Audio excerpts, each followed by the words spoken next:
Hey everyone, my name's Eddie Going and I wanted to do a quick video about a couple of different stages that your hair system goes through when you've decided to make the jump and commit to non-surgical hair replacement. So the first thing I want to show you here is this system, which is very similar to the one that's on my head, except the base is a little bit thicker than the one that's on my head. So this is a poly base, also known as a skin base. And it's a little bit thicker than the one that's on my head. So on one hand, it will be more durable, less likely to rip. On the other hand, it's gonna be less breathable since it is a piece of plastic. So just keep that in mind that I'm a straight shooter. I'm gonna tell you how it is.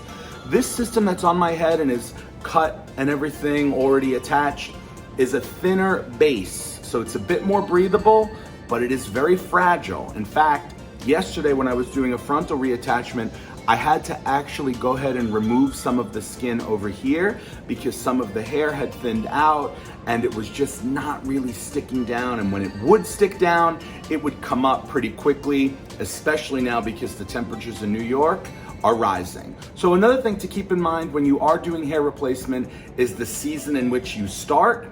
And because if you start in the summertime, you're not gonna have as great of an experience as you would if you started in the wintertime with the cooler temperatures and the adhesive really working.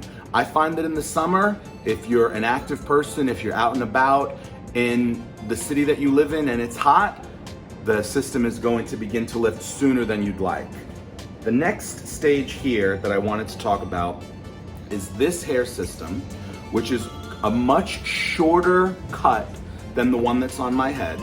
It's faded, as you can see, the color has faded, but in a previous video I did, I showed you how I dyed this system with Just for Men. I dyed it while it was on my head, and I just put the color in, starting from the back, working my way to the front, and then leaving a bit of the front as it is faded already, just so you get a little bit of contrast with the color. And I really like how this one came out.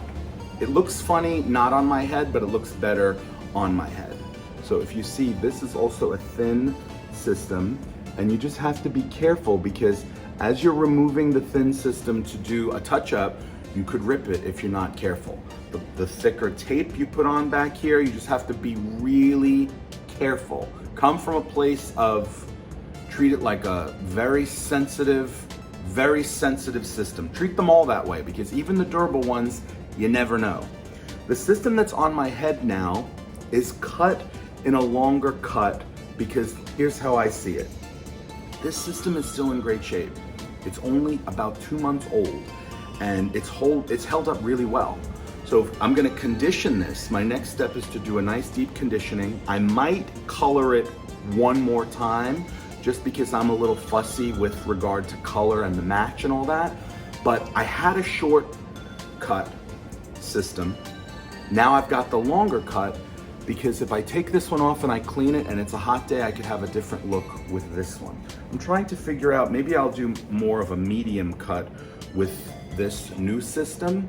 Then I've got 3 options to work with because in my opinion, if I cycle this one out, give it a break for a week or 2, put this one on, then give it a break for a week or 2, then this one, all 3 systems will ultimately last longer instead of running one ragged. Does that make sense?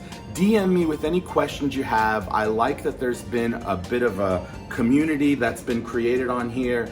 No question is stupid. We're all still learning. I think that you have to be careful out there because everyone has different DNA, everyone sweats differently, everyone works out at varying levels, everyone has different shaped heads and different color bio hair, different levels of hair loss. So it's good to just come at this whole new, it's a new learning for everyone, but it's really important to come at it with an understanding that no 2 non-surgical hair replacement setups are going to be the same. Thanks for watching my video, and I'll talk to you soon.